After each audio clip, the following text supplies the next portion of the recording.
이번 부활절의 그 기점으로 지난 2년 넘게 우리 교회 공동체, 여러분들 개인의 삶도 코로나라는 어떤 질긴 짙은 그림자로 우리가 눌려왔던 삶을 살았다면 그로 얽혀져 있는 모든 여러분들의 각자의 삶과 관계, 또 환경들, 또 마음의 심리, 또 여러분들의 모든 삶에 근저 있는 그런 어두움이 이번 이 부활절을 통해서 모두 풀이되고 또 회복되고 해방되고 또 새로운 기쁨과 자유를 얻는 그런 분기점이 이번은 부활절 되기를 주님의 이름으로 간절히 축원합니다.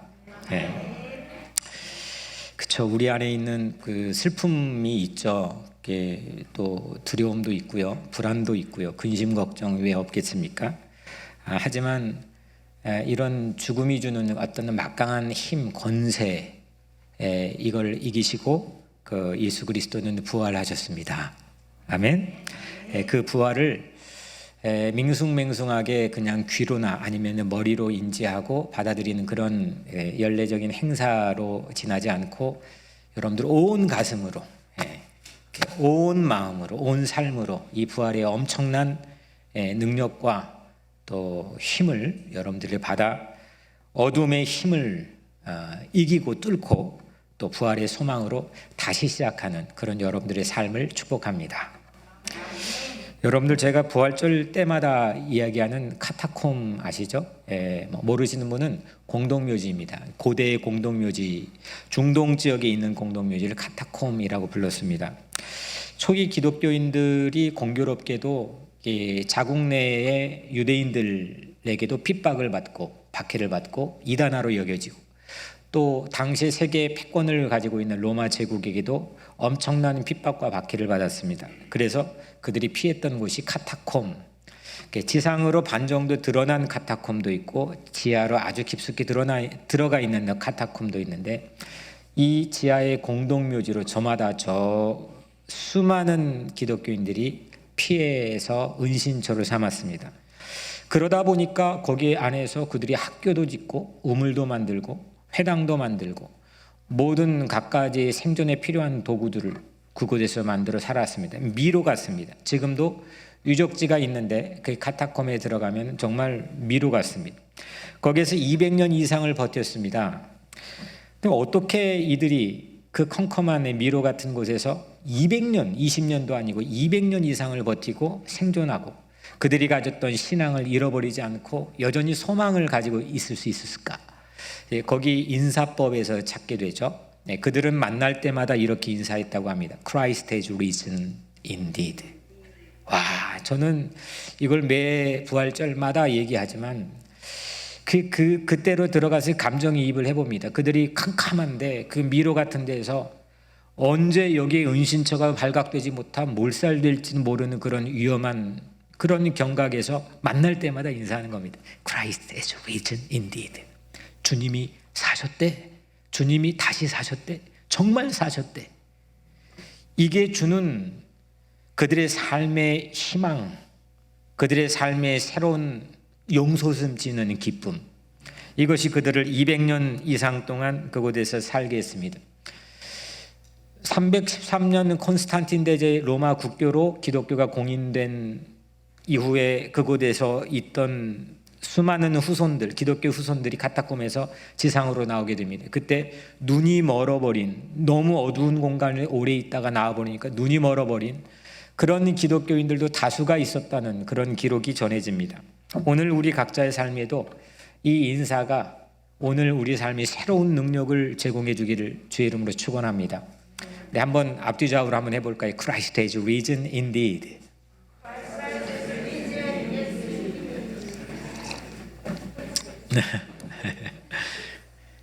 그 기독교의 시작의 집은 그래서 무덤이라고 해도 과언이 아니라 생각합니다.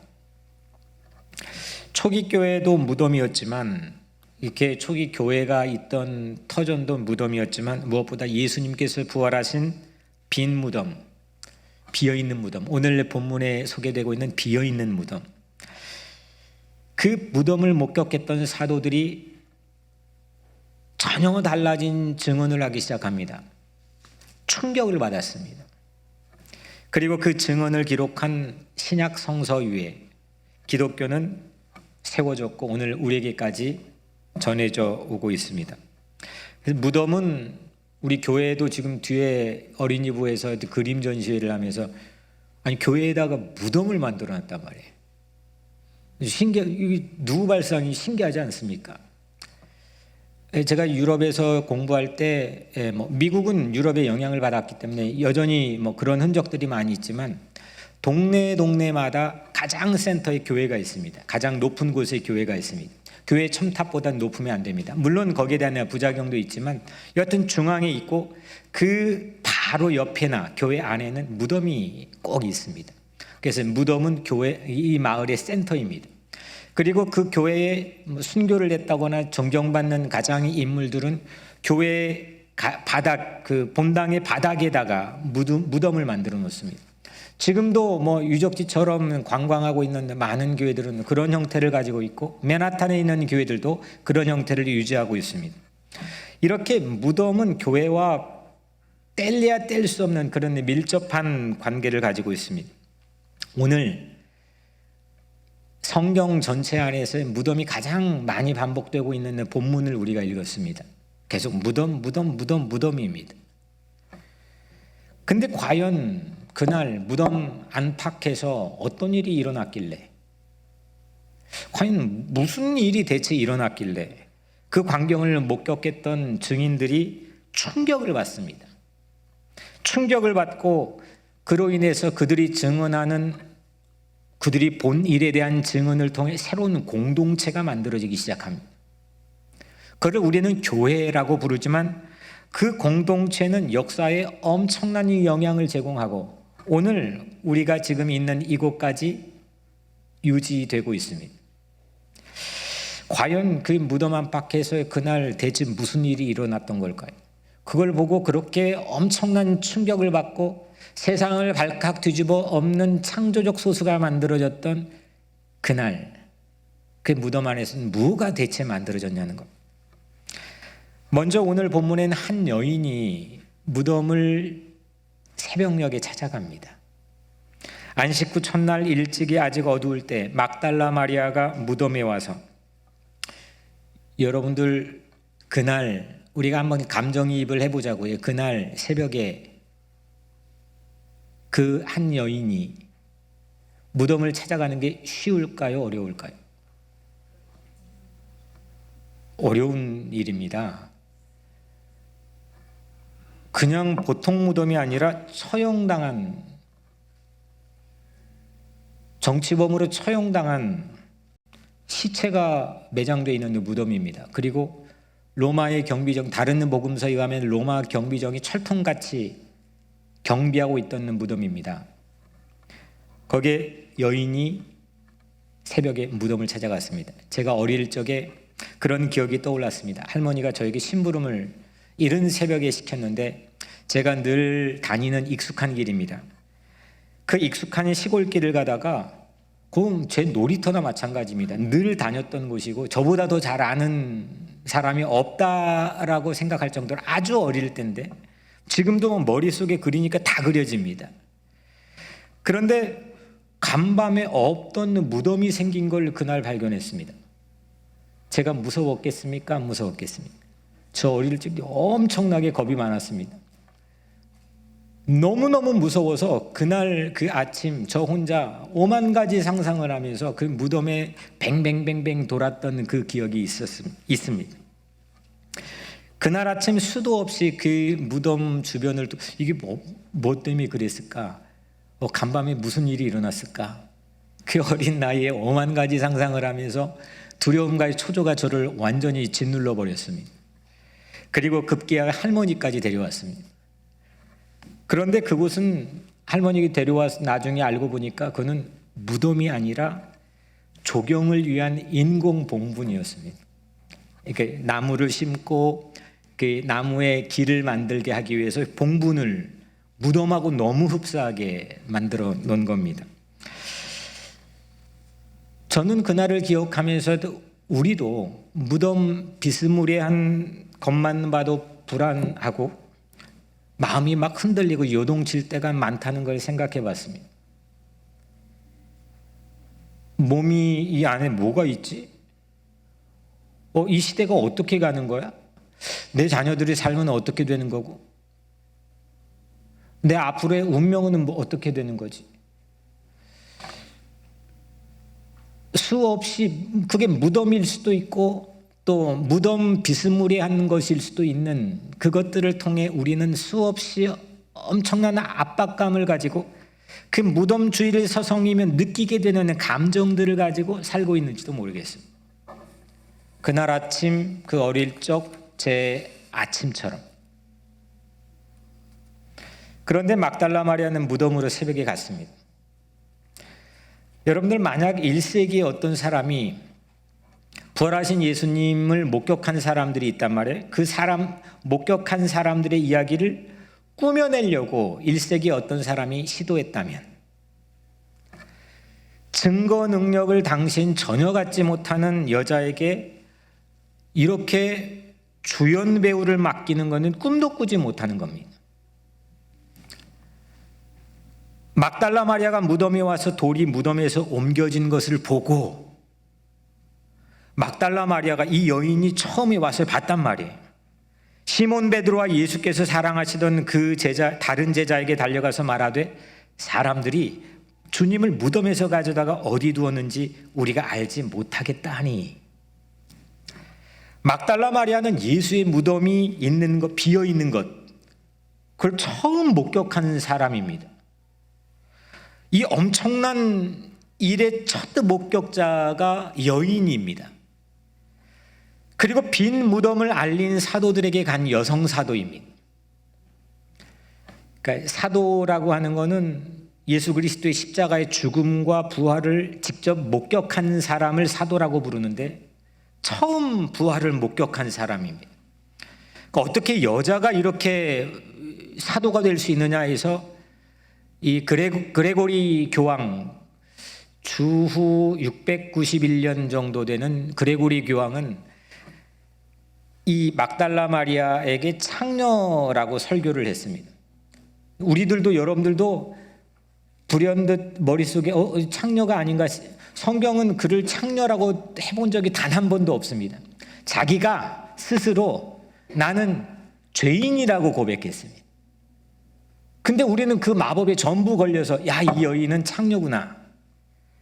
그런데 이 여인은 그러니까 사도라고 한다면 교황이 되어야 되는데 여성이 교황이 될 수 없다고 하는 그런 가면 속에서 우리는 이 여인에 대해서 곡해되고 왜곡된 이미지를 가지고 있지만 이 여인은 무덤이 비어있는 걸 처음 목격한 증인입니다.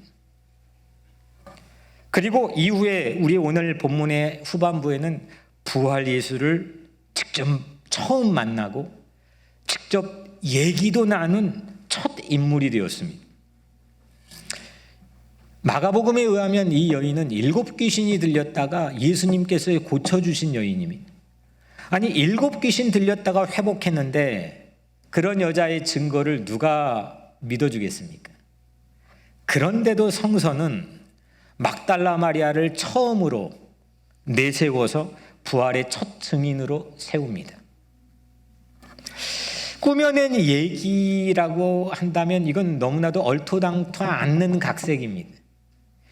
꾸며낸 이야기일 수 없는 증거라고 하는 게 저는 막달라 마리아가 첫 번째 부활의 증인이라는 사실입니다. 고린도전서 15장에 보면 바울이 이렇게 고백합니다.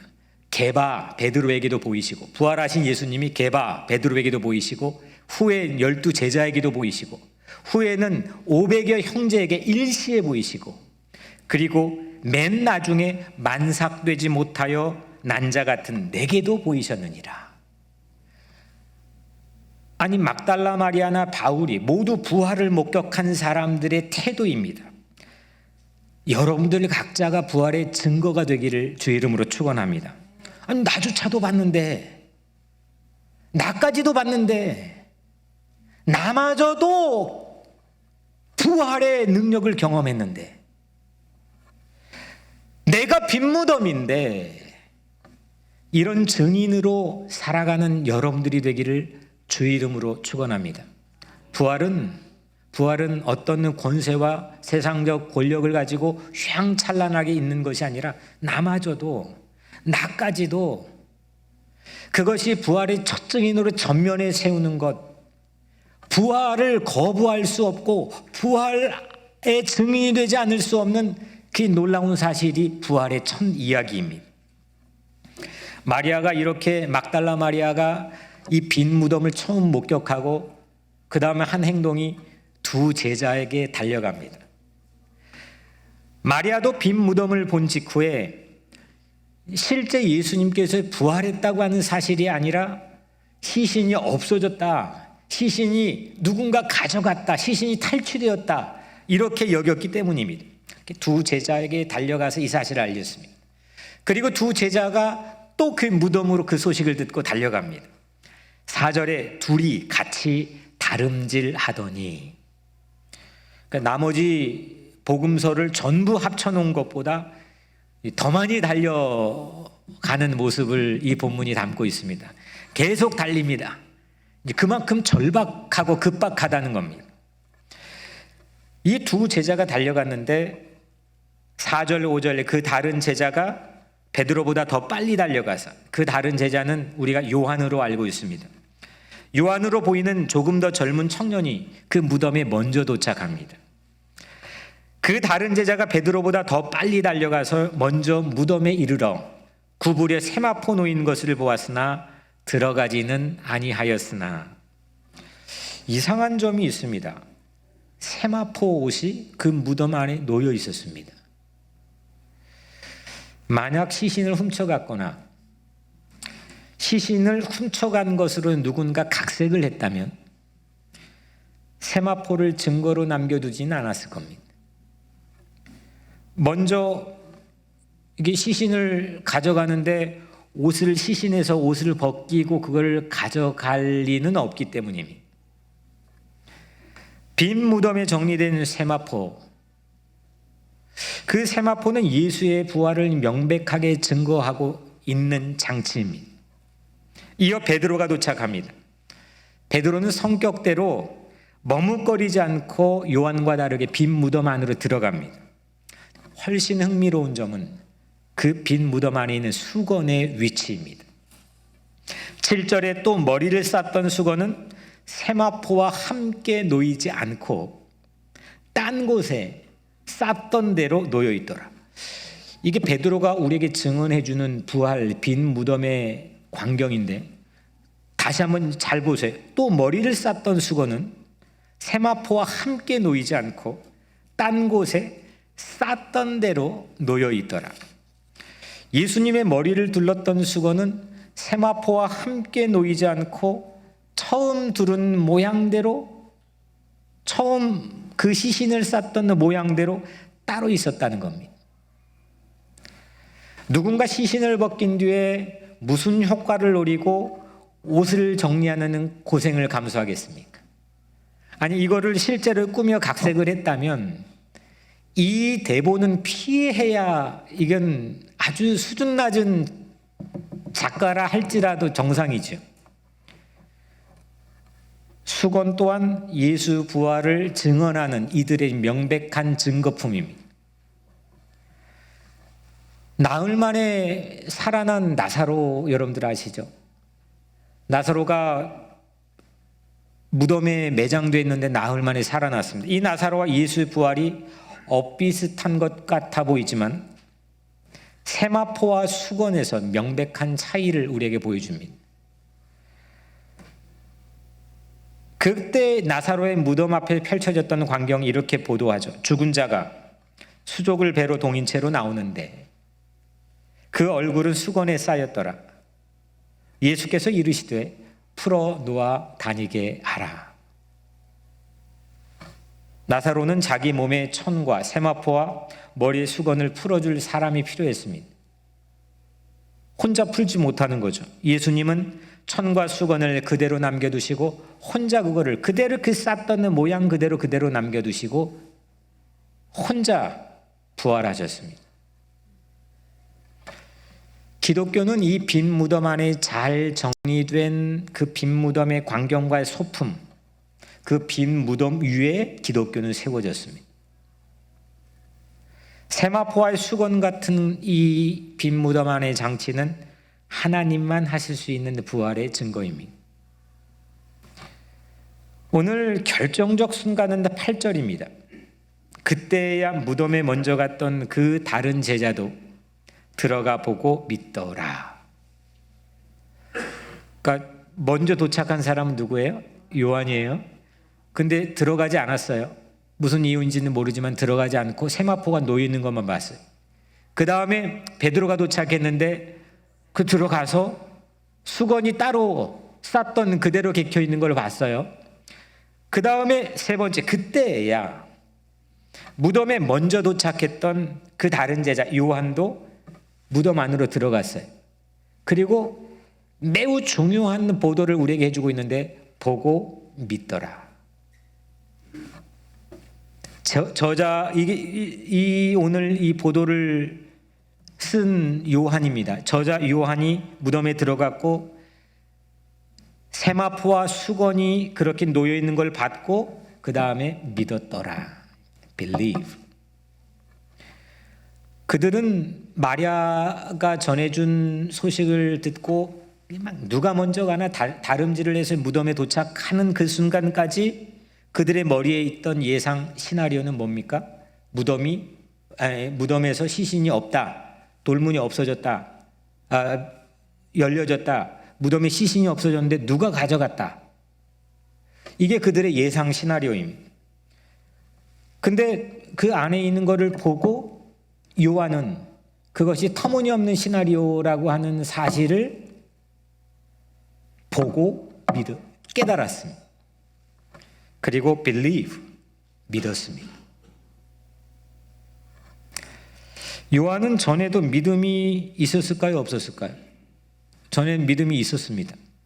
예수님이 메시아라고 하는 사실을 믿었고 십자가에 죽는 그 자리에 다른 제자들 다 도망갔는데도 막둥이였던 요한은 유일하게 남자 제자 중에 남아있을 정도로 그분을 믿었습니다.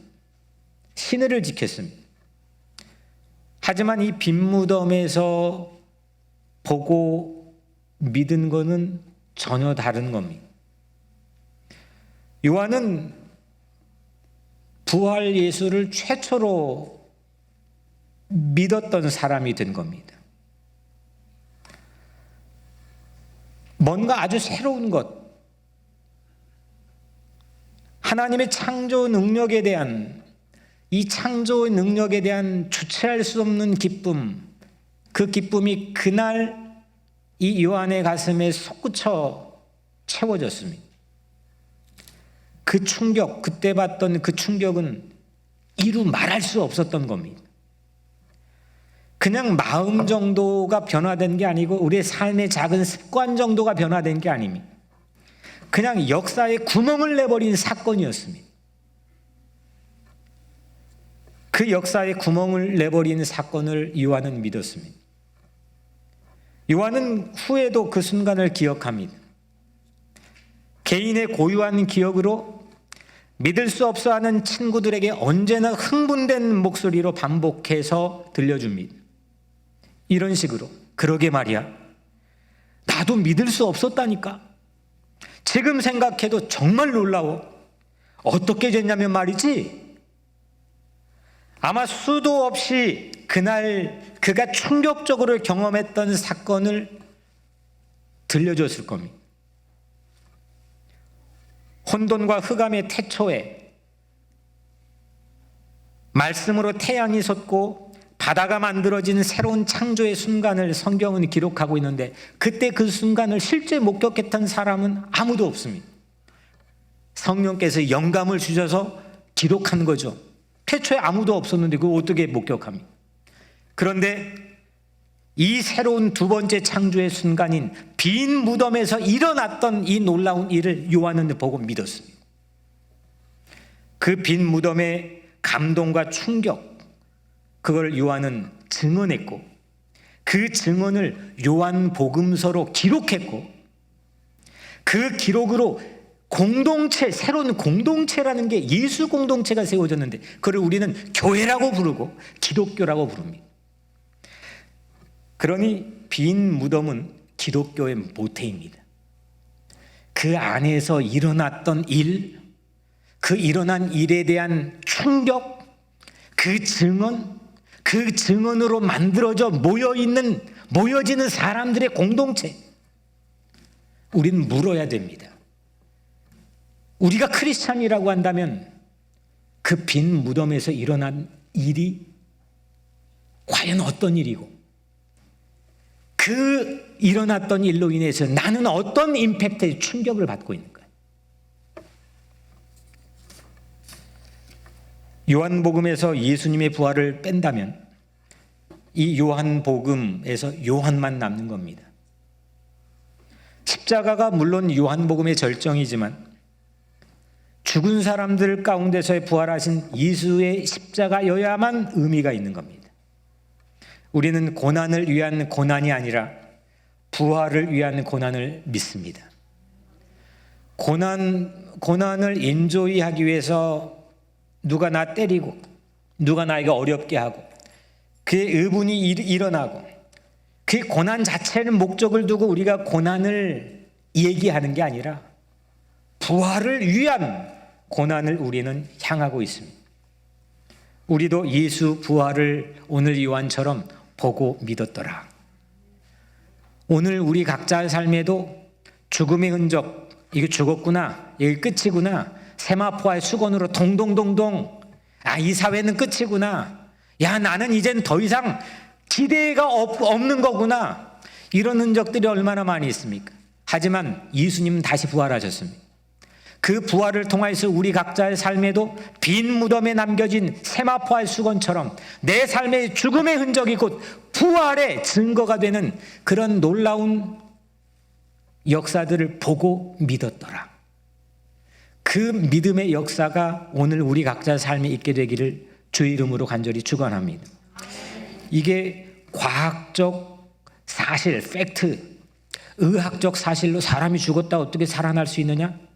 물론 거기에 대한 우리는 반신반의할 수 있겠지만 역사적 사실, 이 역사적 사실을 증명하는 방법에서는 그러면은 이게 아니라면이라고 하는 것을 증명하기 위해서 예수가 부활하지 않았다라고 하는 사실을 증명하기 위해서 우리는 해결해야 될 숙제들이 사실 너무 많이 있습니다. 지난 2000년 성서가 기록하면서 만들어 놓은 수없는 변화들, 예수의 부활이 없다라고 하는 것을 가정하고 증명하기 위해서 우리는 해야 될 수없는 일들이 훨씬 더 복잡하고 많습니다. 오늘 우리 각자의 삶에 예수 부활, 기독교의 모태인 빈 무덤의 증거들이 우리에게 전하고 있는 예수 부활, 그 예수 부활이 단순히 역사적 사실을 그치지 않고 나의 부활이 되기를 주의 이름으로 축복합니다. 나의 부활이 되고 내 안에 있는 예수 부활이 우리의 부활이 되고 우리의 부활이 분단된 우리의 민족의 부활이 되고 그 민족의 부활이 세계의 평화와 하나님의 나라를 향한 부활이 되는 것, 이것이 부활을 살아내는 삶의 모습입니다.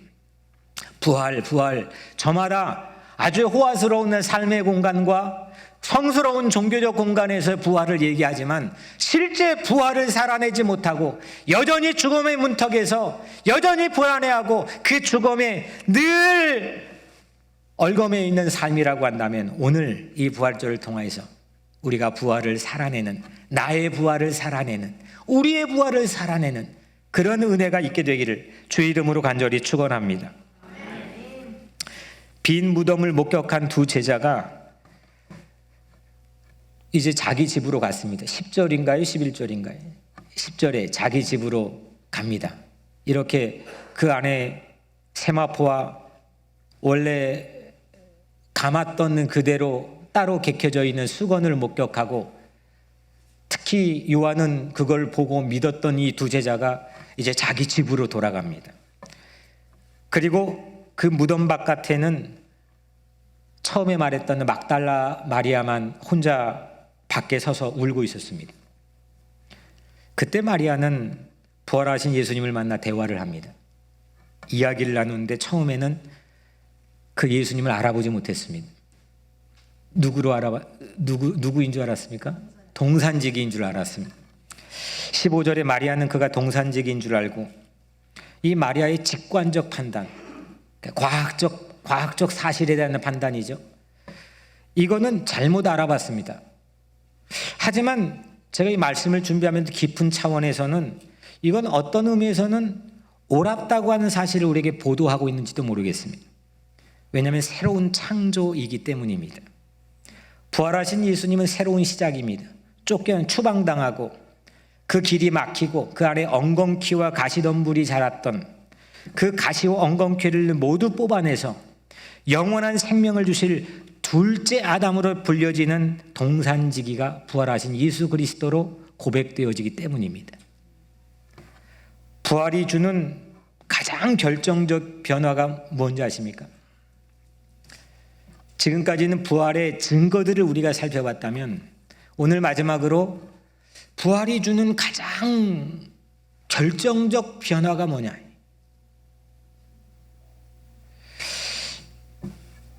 막달라 마리아와 부활하신 예수님의 짧은 대화에서 그 가장 큰 결정적 변화를 우리에게 보여주고 있습니다. 17절 예수님이 막달라 마리아에게 이렇게 말합니다. 너는 내 형제들에게 가서 이르되 내가 내 아버지 곧 너희 아버지 내 하나님 곧 너희 하나님께로 올라간다 하라. 놀라운 변화입니다.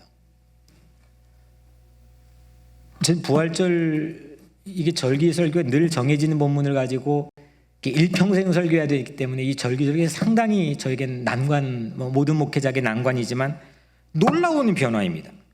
이전까지, 바로 이 직전까지 예수님은 언제나 늘 all the time 하나님을 아버지, 내 아버지, my father, 나를 보내신 아버지로만 불렀습니다. 그리고 제자들을 제자, 종, 친구로 불렀습니다. 이제 이 모든 게 변했습니다.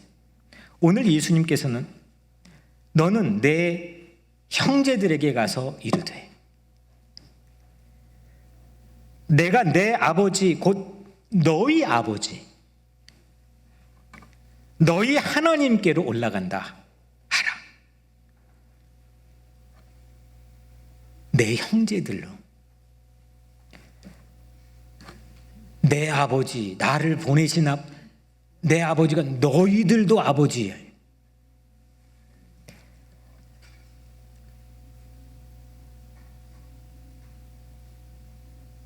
희한하지 않습니까? 지난 얼마 전까지만 해도 혹독한 겨울을 보냈던 주변의 모든 경관들이 앙상한 브라운 계통의 가지만 온천지에 있었습니다. 요즘에 보면 이 연두색의 나무의 새싹들이 뻥긋뻥긋 나오는데 공중에 막 널려 있는 것처럼 보여집니다. 마치 이것처럼 갑자기 피어난 새싹과 봄꽃처럼 부활로 인해서 새로운 관계가 자라나기 시작한 겁니다. 형제들, 너희 아버지, 이게 부활입니다. 제자들은 새로운 관계로 환대받고 환영을 받기 시작했습니다. 예수님이 하나님을 아셨던 것처럼 예수님이 하나님을 가장 잘 아시는 아들로 늘 자기 계시를 하셨잖아요. 그런데 그들 제자들도 하나님을 아는 세계로 들어가는 겁니다. 그리고 아버지와의 아주 퍼밀리어한 친밀한 자녀로 환영을 받게 되는 겁니다. 이게 부활이 주는 가장 극적이고 새로운 변화입니다. 바울은 이 복음, 바울도 결국 부활하신 예수 그리스도의 목소리를 듣고 자기의 삶이 토럴리 변화되어 그 엄청난 충격을 가지고 막 대로로 나가고 막 겁없이 막 세상을 향해 나가 증언을 하기 시작하잖아요. 그의 핵심이 뭡니까? 모든 관계의 변화 아닙니까? 각자의 모든 사람들의 존엄한 가치를 인정하고 헬라파와 유대인들 또 할례 받은 사람과 무할례를 받은 사람들 이방인과 그렇지 않는 유대인들 모든 사람들의 벽을 넘어서서 형제들, 이게 바울이 복음의 핵심 아닙니까?